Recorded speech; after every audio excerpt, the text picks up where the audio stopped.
Esta es la palabra de fe que predicamos, que si confesares con tu boca que Jesús es el Señor y creyeres en tu corazón que Dios le levantó de los muertos, serás salvo.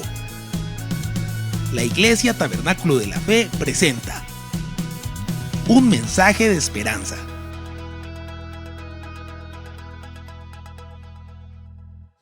Yo quiero esta mañana profundizar en un tema que es muy importante en la palabra de Dios o en la vida cristiana.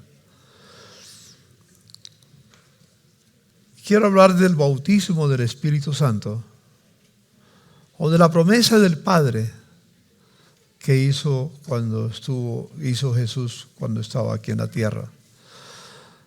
En unos tiempos como los que vivimos, que son tiempos muy difíciles, de gran incertidumbre.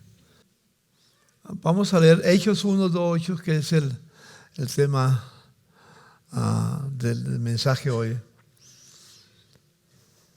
Pero dice, hasta el día que fue recibido, esto es después de la resurrección de Jesucristo, Hechos capítulo 2, y estaba todavía con sus discípulos. Después de que tiene esa conversación con los discípulos, él fue arrebatado al cielo. Dice, hasta el día que fue recibido arriba, después de haber dado mandamiento por el Espíritu Santo a los apóstoles que había escogido, a quienes también después de haber padecido se presentó vivo con muchas pruebas indubitables, apareciéndoles durante 40 días y hablándoles acerca de qué, del reino de Dios. Y estando juntos les mandó que no se fueran de Jerusalén, sino que esperaran la promesa del Padre, la cual les dijo, oíste de mí, porque Juan ciertamente bautizó con agua, mas vosotros seréis bautizados con el Espíritu Santo dentro de no muchos días. Entonces los que se habían reunido le preguntaron diciendo, Señor, ¿restaurarás el reino a Israel en este tiempo?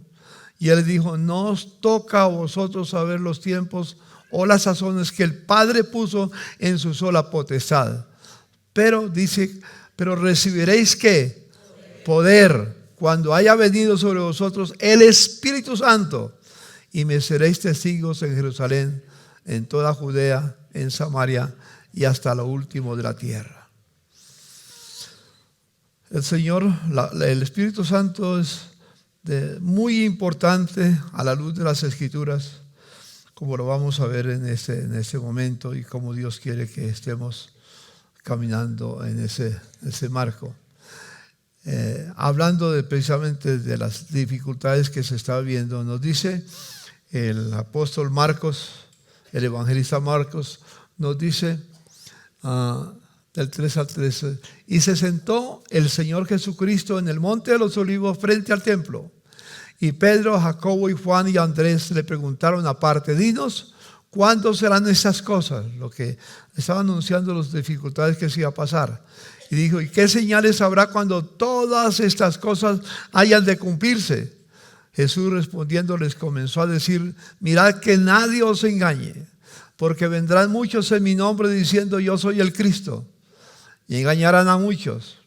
Esos que tienen complejo mesiánico son los que dicen que soy el Cristo. No necesariamente dice yo soy el Cristo, pero es lo que significa el complejo mesiánico que cree que son los salvadores del mundo.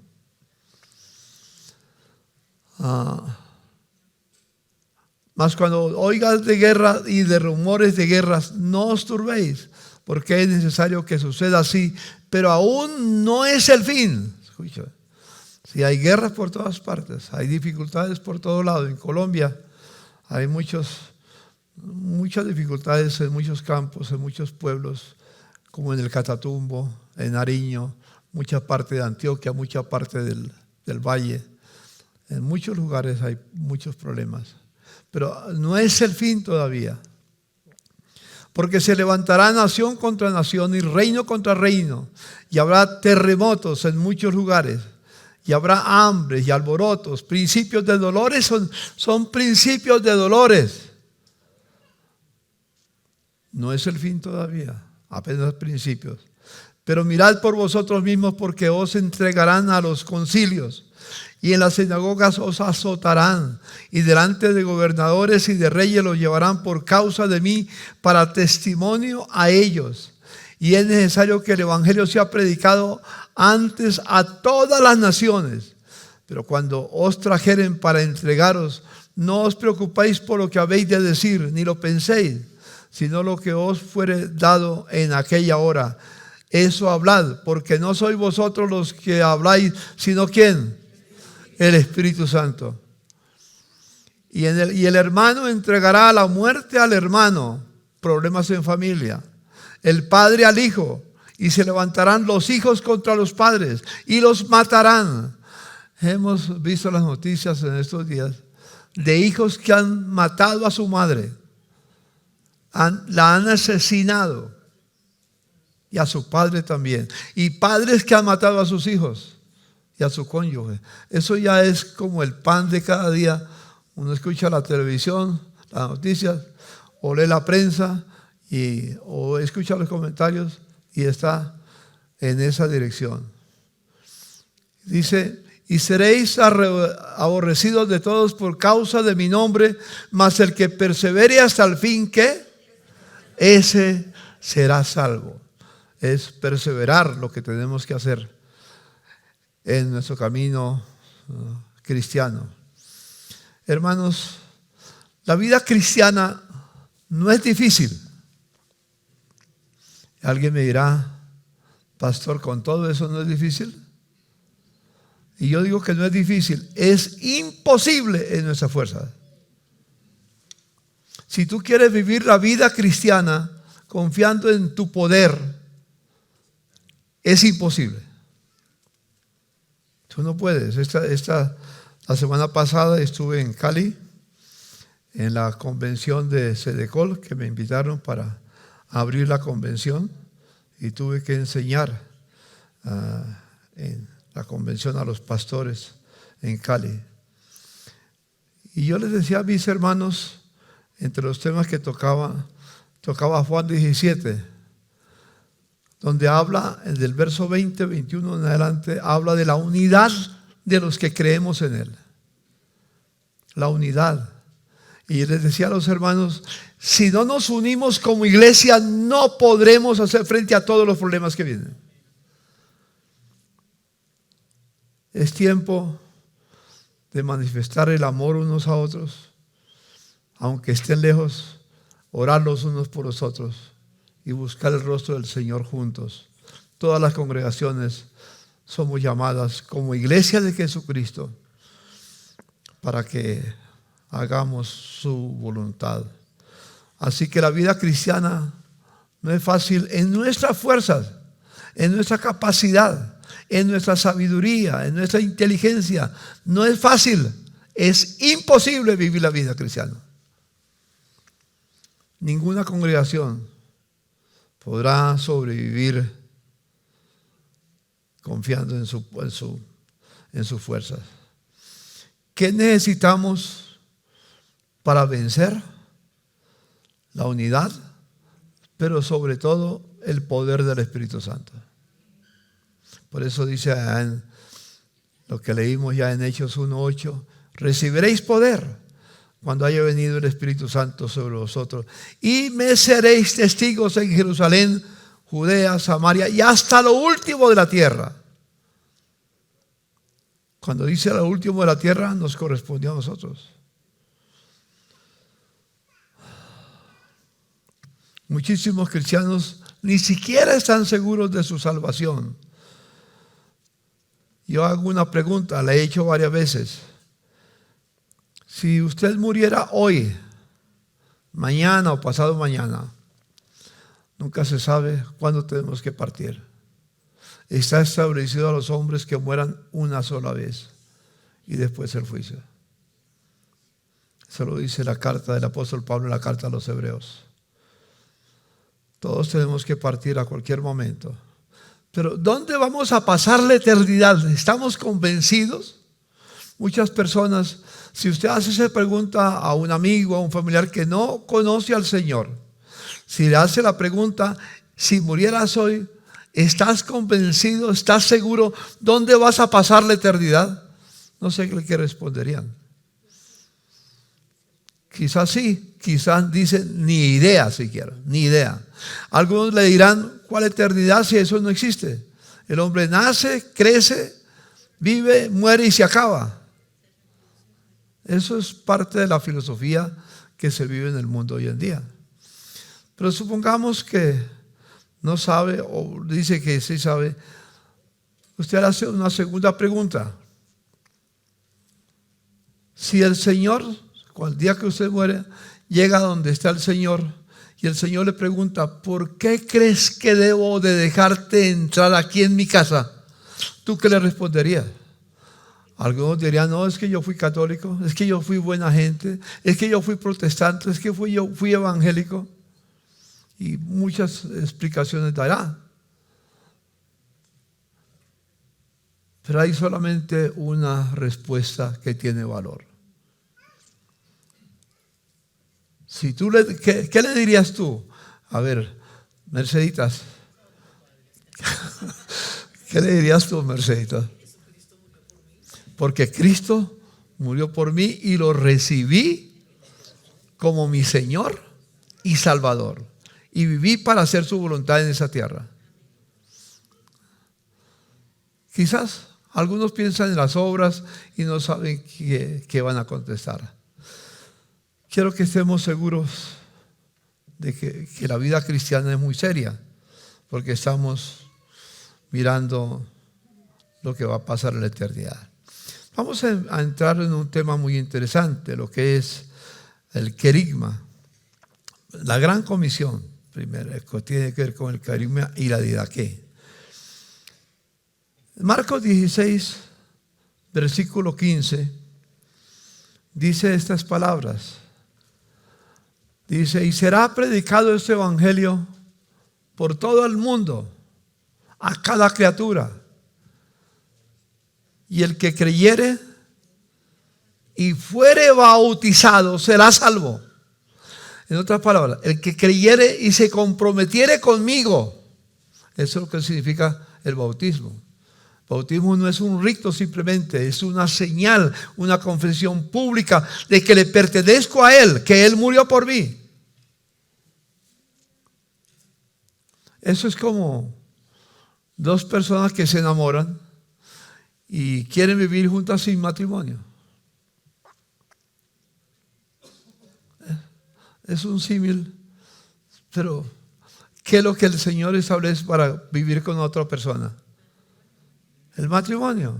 Fue Dios quien lo estableció allá en el jardín del Edén. El primer matrimonio que existió en la tierra entre Adán y Eva lo hizo el Señor.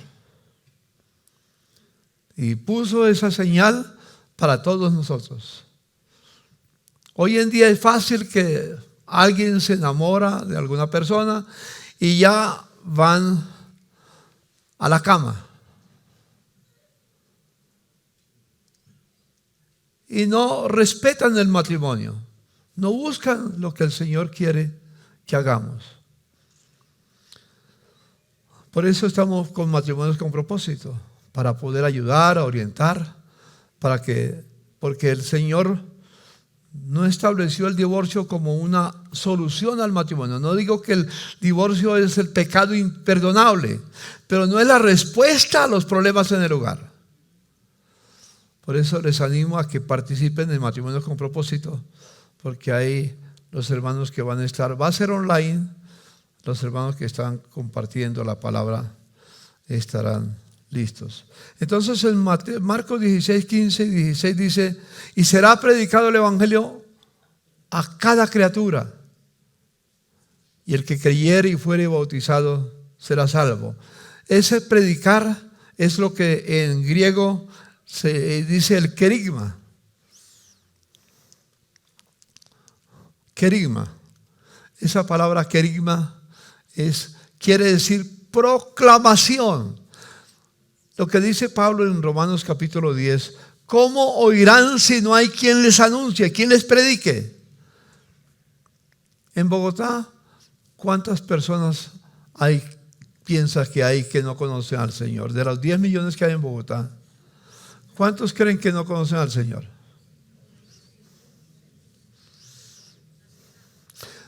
hagámoslo más cerca. ¿Cuántas personas conoces tú que no conocen al Señor? ¿Dónde van a pasar la eternidad? Cuando mueran. Pero tú las conoces y supuestamente las ama y supuestamente las respeta, supuestamente las admira, pero no le habla de Jesucristo. El que creyere que Jesucristo es el Señor será salvo. Recibirlo como el Señor de su vida, como el dueño de su vida. Tenemos que crecer realmente en la proclamación del Evangelio. Ese es el querigma apostólico. Pero hay otra palabra que está en Mateo 28. Dice el Señor en el verso 18 de capítulo 28: toda autoridad me ha sido dada en el cielo y en la tierra. Por tanto, id y predicad y haced discípulos. Id y haced discípulos a todas las naciones, en todas las naciones, de todas las naciones, bautizándolos en el nombre del Padre, del Hijo y del Espíritu Santo. Y luego dice, y enseñándoles a obedecer todo lo que les he mandado. ¿Enseñándoles a qué? A obedecer. Eso es la didaqué. Esa es la otra palabra que tenemos que tener en cuenta. Didaqué es enseñanza. La una es proclamación, la otra es enseñar. Una cosa es proclamar a Cristo para que reconozcan que es el Señor. Otra cosa es enseñarles a vivir lo que el Señor quiere que vivamos. Porque dice ahí en el capítulo 28 de Mateo que estoy mencionando, en el versículo 19 y en el 20, llega al 20, dice, enseñándoles a obedecer todo lo que les he mandado. Eso es enseñanza. Eso es para ser discípulos, para que seamos discípulos no evangélicos, no creyentes, sino discípulos del Señor. Porque el Señor mandó a ser no evangélicos, ni católicos. Mandó a ser ¿qué? Discípulos. Y un discípulo, ¿se acuerdan la definición que hemos dado de discípulo? ¿Un discípulo es qué? Uno que cree todo lo que Jesús dice y hace todo lo que Jesús manda. No solamente cree, obedece. Y a esos les dice el Señor, y aquí estoy con vosotros todos los días hasta el fin del mundo. Entonces, esa es la gran comisión que el Señor nos ha dado, porque como leímos anteriormente, será predicado este evangelio a todas las naciones y entonces vendrá el fin. Ahora, ¿qué necesitamos para obedecer la gran comisión? Voy a volver a un pasaje que leímos para que lo tengamos en cuenta. Está en el libro de Hechos, capítulo 1, versículo 4 al 9. Lo mencionamos inicialmente, pero aquí lo repetimos otra vez. Y estando juntos, después de su resurrección, les mandó que no se fueran de Jerusalén, sino que esperasen la promesa del Padre, la cual Él les dijo, oíste de mí, porque Juan ciertamente bautizó con agua, mas vosotros seréis bautizados con el Espíritu Santo dentro de no muchos días. Miren lo que sigue diciendo. Entonces los que se habían reunido le preguntaron diciendo, Señor, ¿restaurarás al reino de Israel en ese tiempo? Ellos estaban más preocupados por lo que pasaría en la tierra que lo que pasaría con ellos. Estaban un poquito despistados. Algunos no me preguntan muchas veces cómo vivir la vida cristiana, cuando tienen problemas, cómo obedecer, cómo seguir adelante en el Señor. Pero sí me preguntan, ¿y qué va a pasar en Colombia? Está bien, no es malo preguntar, pero hay cosas que son muy claras que tenemos que tener en cuenta en nuestra vida. Y dice que cuando llegó el día de Pentecostés, en el capítulo 2, el verso 4, porque Él les mandó que no se fueran, duraron 10 días en oración en el aposento alto. Y cuando en el capítulo 2, del 1 al 4 dice, y cuando llegó el día de Pentecostés estaban todos unánimes juntos. Y de repente vino del cielo un estruendo como de un viento recio que soplaba, el cual llenó toda la casa donde estaban sentados.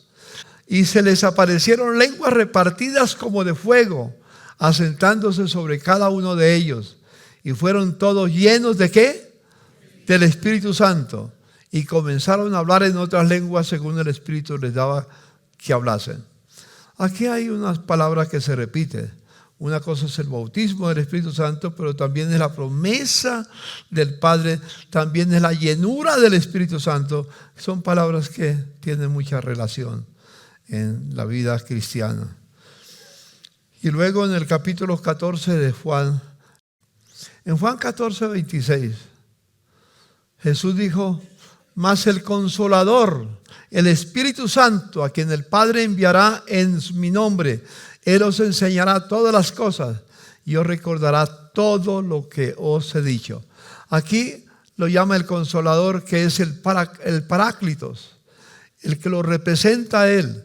Dice, el Espíritu Santo, a quien el Padre enviará en mi nombre, Él os enseñará todas las cosas. ¿Para qué vino el Espíritu Santo?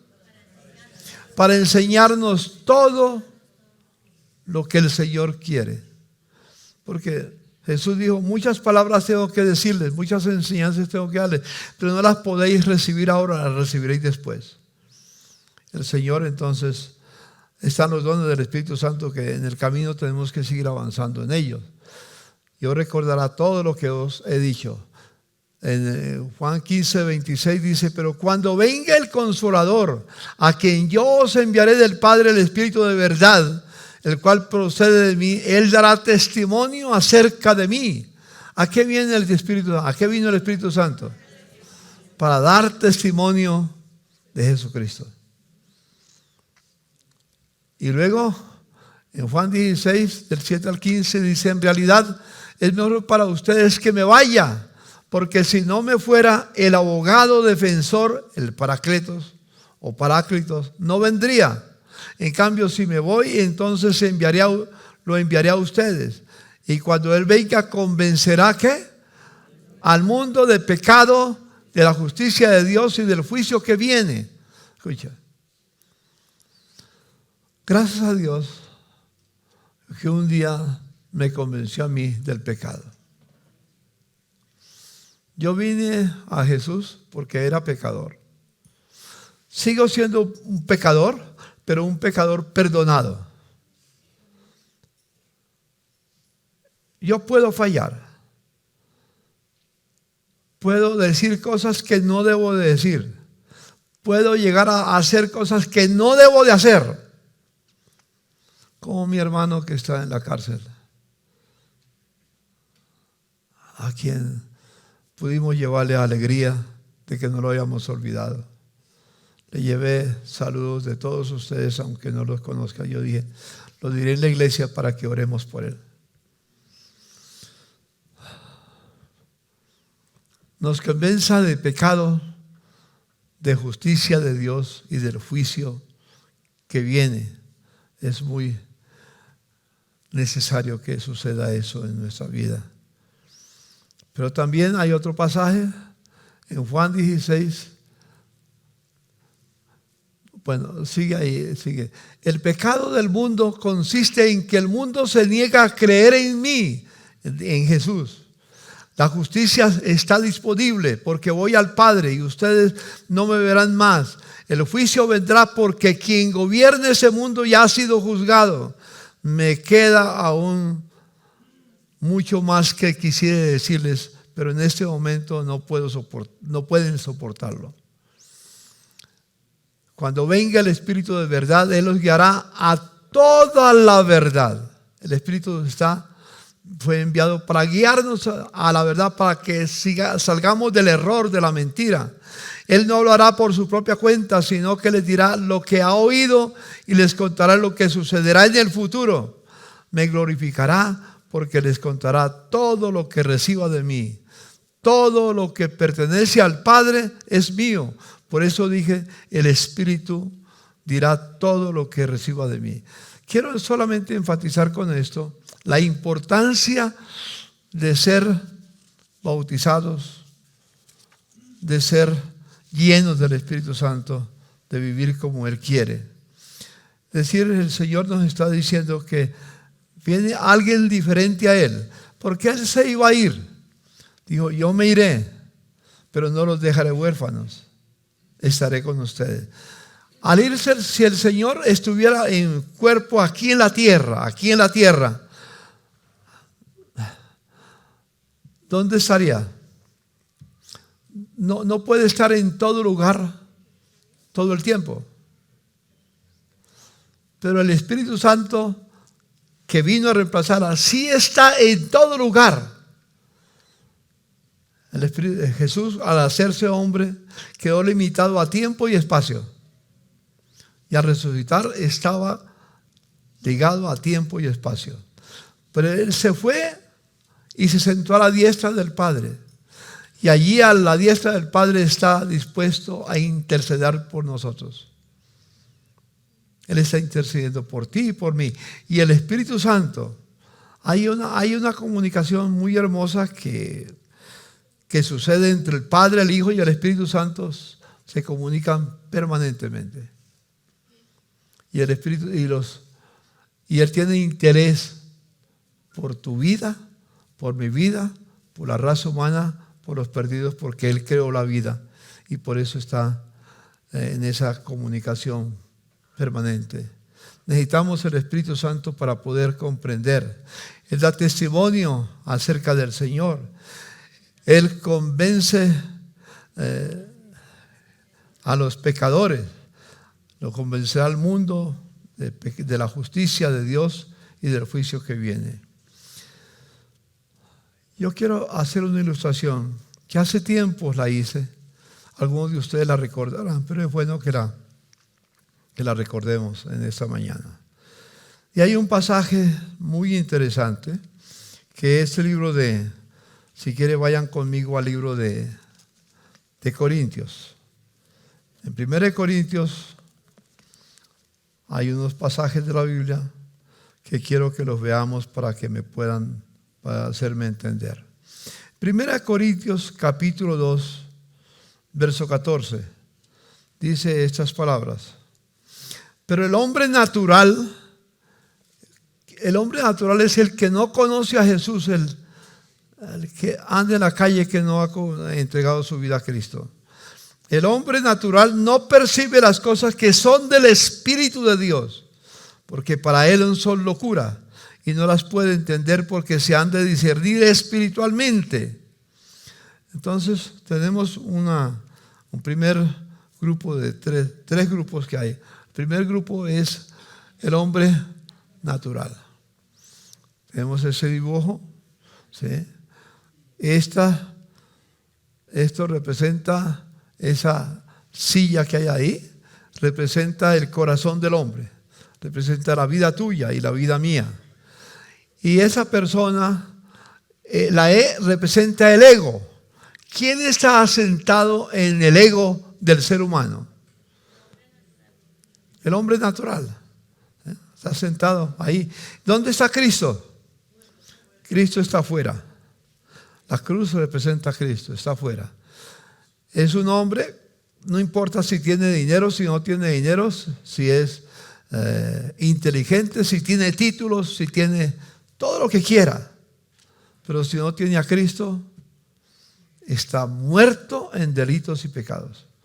Como dice en Efesios capítulo 2, dice, Él os dio vida cuando estabais muertos en delitos y pecados. Miren qué diferencia hay entre este personaje, entre ese que Cristo está afuera y entre este. Cristo está adentro. Pero ¿quién está en el trono? ¿Quién gobierna? ¿Quién manda? El ego, su ego. Es igual que el otro. Mire, la diferencia es que ese tiene a Cristo afuera. Este lo tiene adentro, pero el ego es el mismo. Es una criatura vieja con una nueva religión. Nomás, el evangelio es solamente una religión para él. Ese es lo que llaman el cristiano carnal. Y está bien claro en ese cuadro. Hay una porción de la Biblia que quiero que la llevemos, que la leamos. Juan, el Evangelio según San Juan, en el capítulo 3. Y aquí les voy a ver del milagro muy necesario que tengamos que ver. Juan capítulo 3.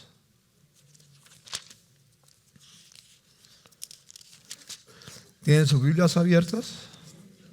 Vamos a mirar del verso 1 al 7.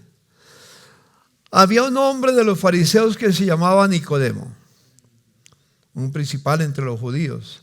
Este vino a Jesús de noche y le dijo: Rabí, sabemos que has venido de Dios como maestro, porque nadie puede hacer estas señales que tú haces si no está Dios con él. Respondió Jesús y le dijo: de cierto te digo, que el que no naciere de nuevo no puede ver el reino de Dios. Nicodemo le dijo: ¿y cómo puede un hombre nacer siendo viejo? ¿Puede acaso entrar por segunda vez en el vientre de su madre y nacer? Tal vez pensaba algo así como las religiones que creen en la reencarnación. Respondió Jesús: de cierto te digo que el que no naciere del agua y del Espíritu. El agua es la palabra. El Espíritu habla del Espíritu Santo, porque usted lo ven ahí, si lo tienen en su Biblia y están mirando, ¿cómo está, con qué letra está escrita Espíritu? ¿Minúscula o mayúscula? Con mayúscula, porque es una persona. Si no nace del agua y del Espíritu, no puede entrar en el reino de Dios. Lo que es nacido de la carne, carne es. Y lo que es nacido del Espíritu, Espíritu es. No te maravilles que te dije: os es necesario nacer de nuevo. El viento sopla de donde quiera que oye su sonido, mas ni sabe de dónde viene ni a dónde va. Así es todo aquel que es nacido del Espíritu. Y aquí quiero hablarles del milagro. El Señor está diciendo a Nicodemo que si no nace de nuevo, no puede entrar al reino de los cielos. Le está pidiendo un milagro. Y quiero hacer la analogía con Génesis capítulo 2. No vamos a mirar ahí, pero ya ustedes pueden buscarlo. Vayan conmigo si tienen, anoten en sus cuadernos, en sus notas para llevarlo y pasarlo. Pero ojalá que vinieran siempre con la Biblia, porque nos ayuda, porque es un estudio bíblico, nos ayuda a entenderlo. Dice el versículo 7 del capítulo 2, que Dios creó al hombre ¿de qué? Del polvo de la tierra. Hizo al hombre. Y luego después el hombre lo creó, pero no tenía vida. Para que tuviera vida, ¿qué hizo? Alentó, sopló en él espíritu de vida. Dios sopló en él. Ese es el espíritu. Y el hombre tuvo vida porque tenía el espíritu de Dios. Dios mismo fue el que sopló, el que envió el espíritu para que Adán pudiera vivir. Si no hubiera tenido el soplo divino, el espíritu de Dios, soplo es ruah en hebreo, que es la palabra espíritu. El aliento, el soplo de Dios, es una figura que tiene la palabra. Si no hubieras alentado Dios soplo de vida en el hombre, en Adán, nunca hubiera vivido. ¿Qué quiere decir eso? ¿Cuál es la analogía? Si el Espíritu Santo no entra en tu vida, no puedes vivir. Va a ser 66 años que el Espíritu me dio vida. Cuando yo me convertí, era un hombre joven, con muchos sueños, diferentes a los que muchos pueden tener. Mi sueño no era ser rico, ser millonario, ser famoso.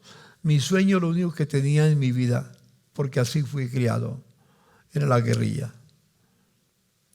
Mi sueño era irme al monte a pelear, porque las condiciones del año 50, de esa década de los 50, después del 9 de abril, eran terribles en el país. No conocíamos al Señor. Entonces la única esperanza que teníamos era que con las armas podíamos tomar el poder. Y vino el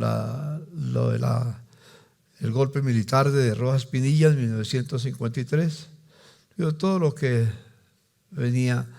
Pero como Rojas Pinilla había fallado y había vuelto a la guerra otra vez y comenzó a matar a los guerrilleros que se habían entregado. Nosotros logramos escapar de Ibagué un 19 de enero de 1956. Porque por la gracia de Dios, alguien llegó donde mi padre y le dijo: señor Pardo, venimos a las 3 de la mañana. Era un agente del SIC en ese momento, el Servicio de Inteligencia Colombiana. A las 3 de la mañana estamos ordenados venir para matarlo a usted, no para cogerlo preso, para matarlo, matar a su esposa y matar a su hijo.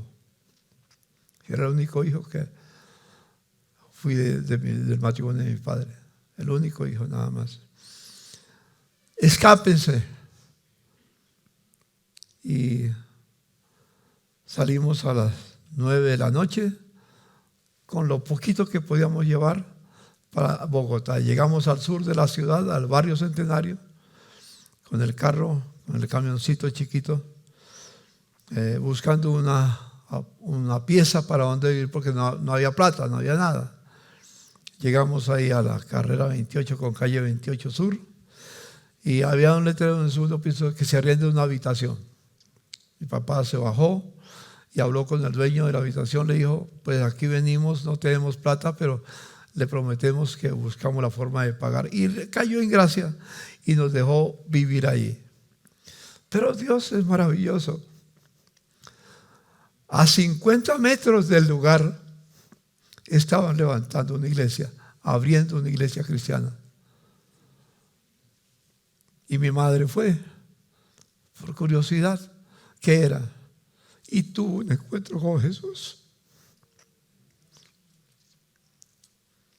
Y se convirtió. Tuvo vida nueva. Y fue sana de muchas enfermedades, porque Dios sana a los enfermos.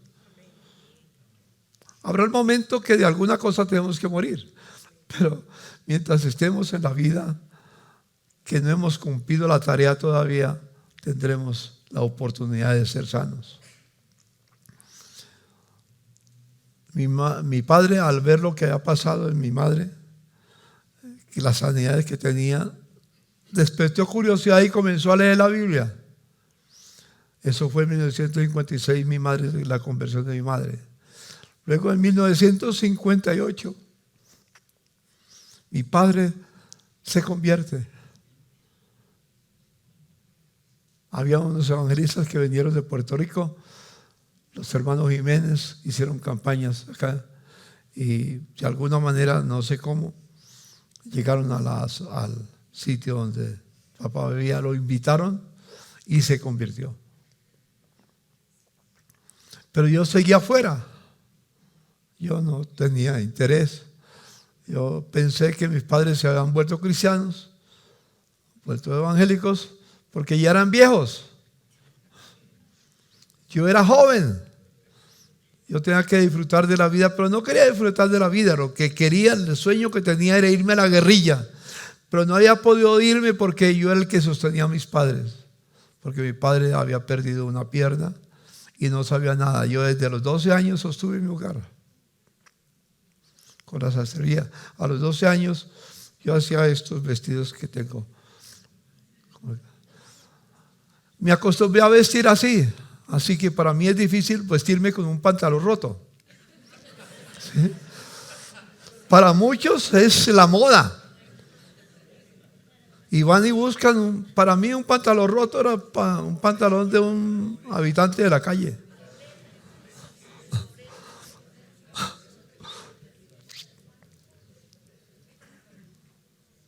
Y yo esperaba que algo pasara en mi casa, irme por la guerrilla. Mi madre, que estaba convertida, y ella oraba siempre 1 hora diaria, 1 hora mínimo diaria. Porque tomaba las palabras de Jesús cuando le dijo a sus discípulos: ¿no habéis podido velar conmigo tan siquiera 1 hora? Para ella lo mínimo de orar diario era 1 hora. A veces pasaba 2, 3 horas en oración. Y mi padre no oraba tanto, pero entendió la oración de todas maneras. Y en 1960 vinieron unos jóvenes a Bogotá, y con las Asambleas de Dios en el sur, la avenida Caracas, 1520 Sur, el Templo Betel, recuerdo bien el sitio. Y estaban haciendo campañas evangelísticas y oraban por los enfermos y se sanaban. Un día llega mi madre y me dice: hijo, quiero contarle una cosa. Dios está haciendo milagros. Y eso para mí era una reacción inmediatamente. ¿Cuál Dios, mamá? ¿Dónde estaba Dios cuando allá en la violencia en el Tolima mataban a los hombres, les cortaban la cabeza, a las mujeres vivas les sacaban el bebé del vientre y los paraban en una bayoneta? Las atrocidades que... ¿Dónde estaba Dios, mamá? Ella se quedaba así. ¿Cómo? Yo lo había vivido. Entonces, ella se fue a orar. No insistió, se fue a orar. Y a la hora regresó. Con una palabra me dice: hijo, ¿será que me están engañando? Yo le dije: pues claro, mamá. Eso es a esa gente que le pagan para que digan que lo sanó, para engañar a incautos. Yo era hasta grosero con mi mamá, porque no debía haberla respetado. Y me dice mi mamá: ¿por qué no me ayudas a descubrir el engaño? Yo le dije: yo voy, mamá, pero con la intención de buscar. Yo tenía la intención de sentarme por ahí como un extraño. Tenía 1 mes de casado. Me casé a los 20 años. 1 mes de casado. A propósito, el 25 de junio cumplimos 66 años de casado con Mechas.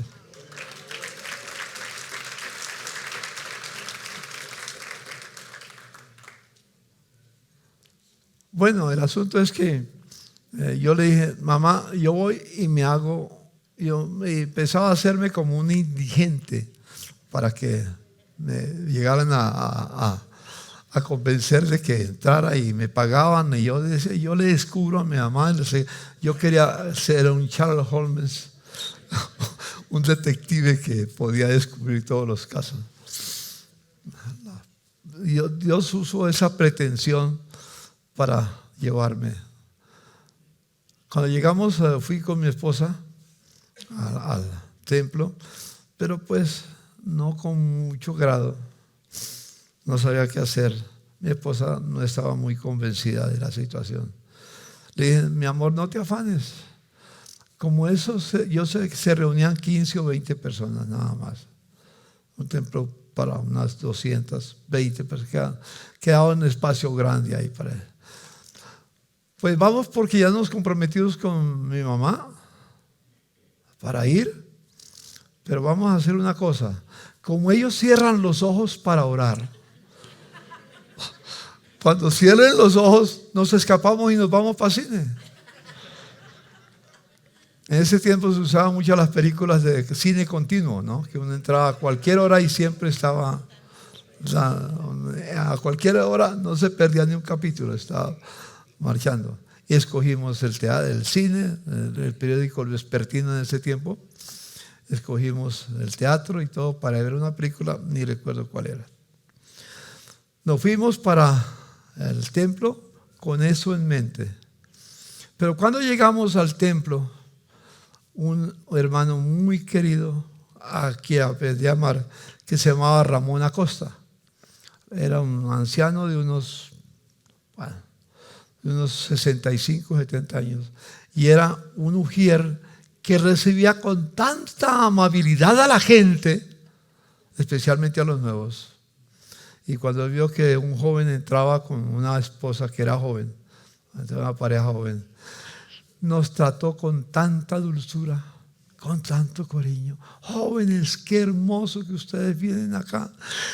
Dios los ama, tiene algo maravilloso. Venga, síganme. Y nos sentó en la primera banca.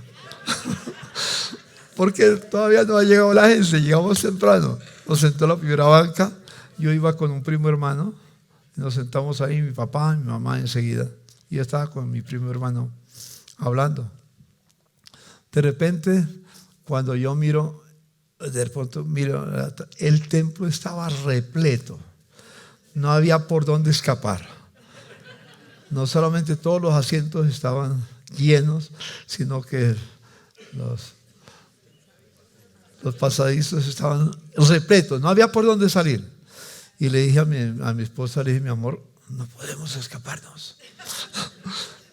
Y en ese momento comenzaron a cantar. Yo, cuando oí la canción, algo pasó. Yo digo que yo no fui a buscar al Señor, porque yo no fui porque me invitaron a culto. Pero el Señor me estaba esperando. El Espíritu Santo estaba allí. Caí de rodillas cuando empezó la canción. Y tuve una visión en ese momento. Vi a Cristo en la cruz.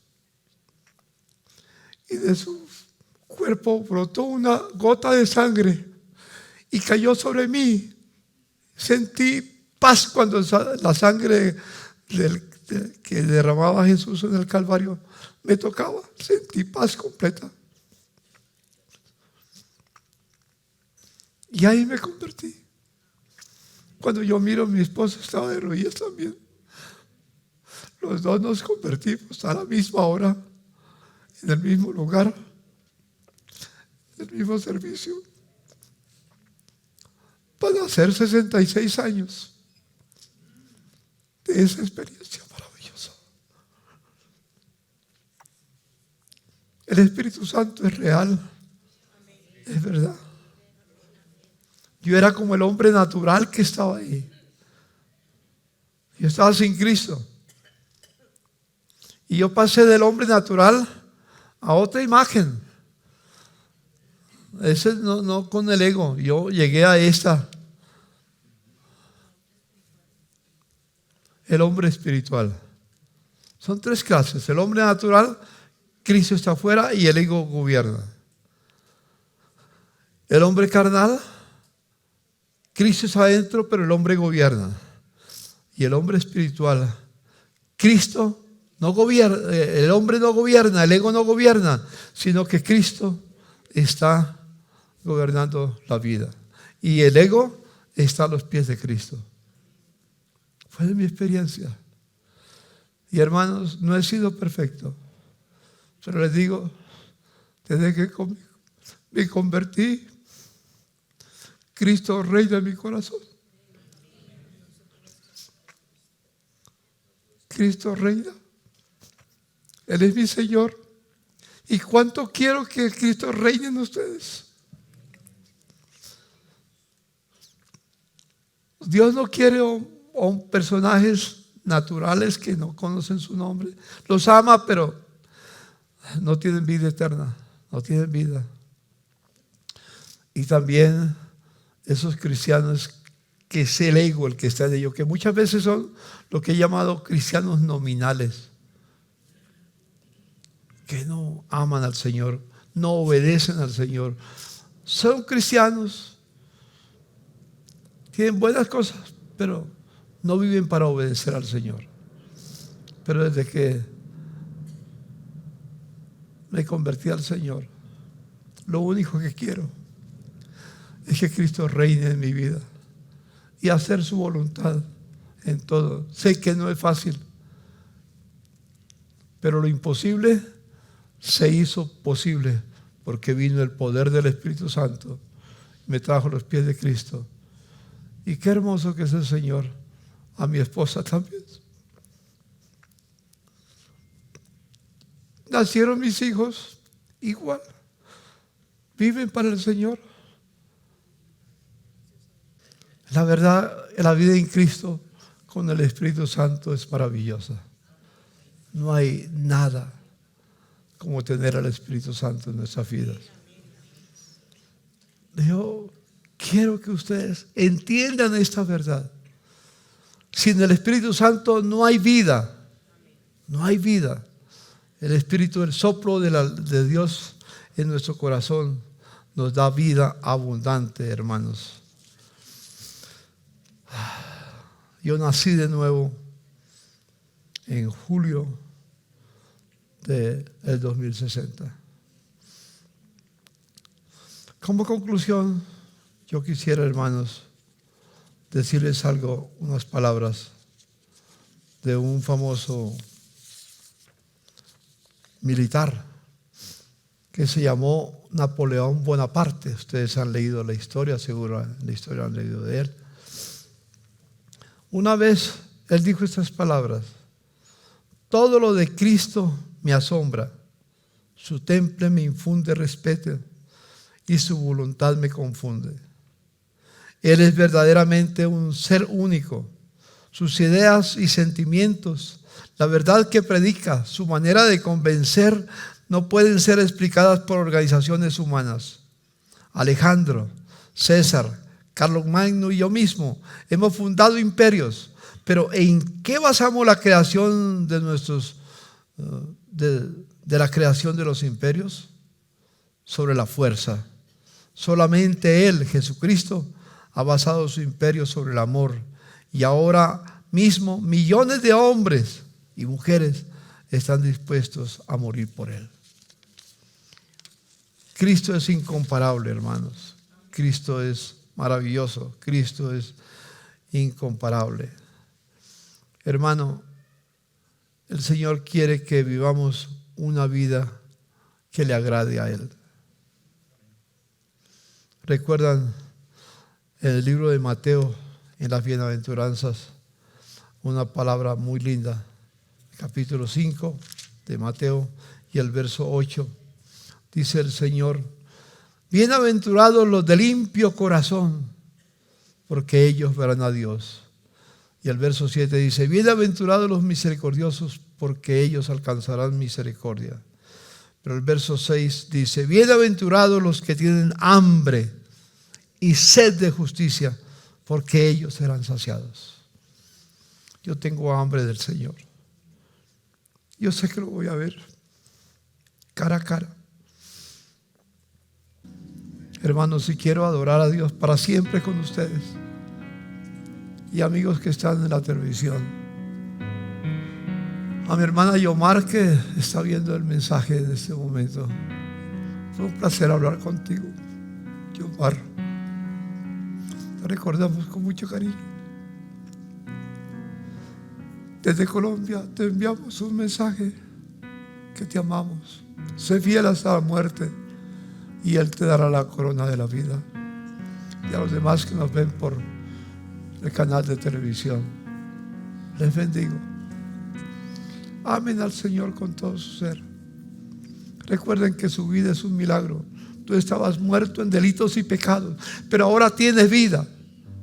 La vida que da el Señor, que la trajo el Espíritu de Dios, y Él quiere vivir contigo. No sé si habrá alguna persona que nueva que no ha tenido la experiencia de tener a Jesucristo en su vida. Me gustaría orar por ti.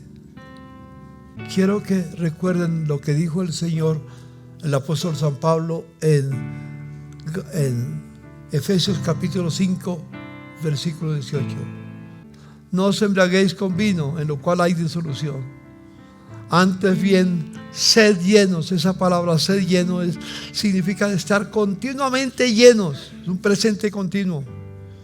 Llenos del Espíritu, hablando entre vosotros con salmos, con himnos y cantos espirituales, cantando y alabando al Señor en vuestros corazones. Me acuerda allá en 1 Corintios capítulo 6, verso 19, que me viene a la mente en este momento. Dice estas palabras. 1 Corintios 6, 19.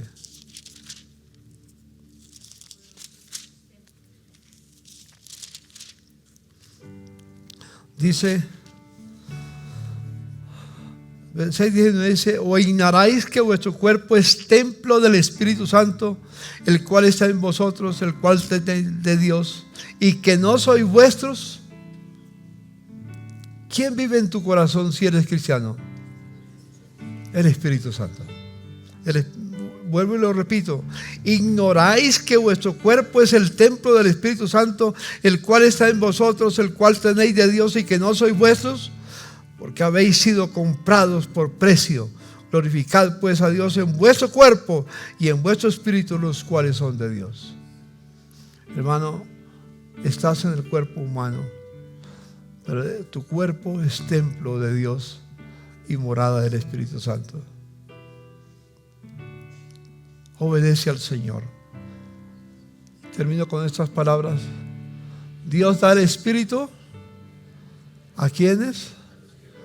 A los que eso. ¿Quieren saber dónde está el pasaje? Hechos capítulo 5.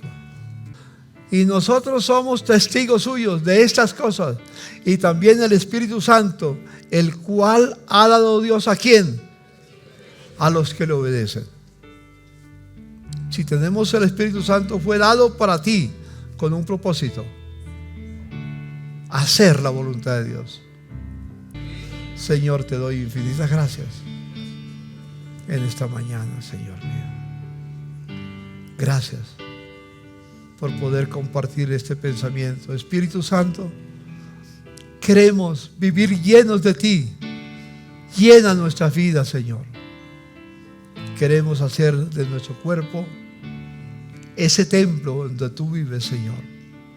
De nuestros hogares, ese lugar donde tú vives también, Señor. Señor, y esta casa fue construida con un solo propósito: que tú te manifiestes en esta casa y haz de esta casa también tu casa. El más importante aquí no es un hombre, eres tú, Señor.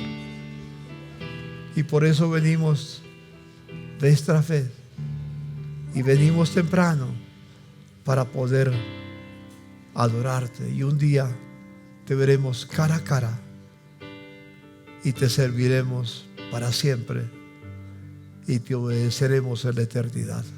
Gracias, Padre. Lleva a mis hermanos a sus hogares, y la paz de Dios, que sobrepasa todo entendimiento, guarde vuestros corazones y vuestros pensamientos en Cristo Jesús. Amén. Amén. El Tabernáculo de la Fe presentó un mensaje de esperanza.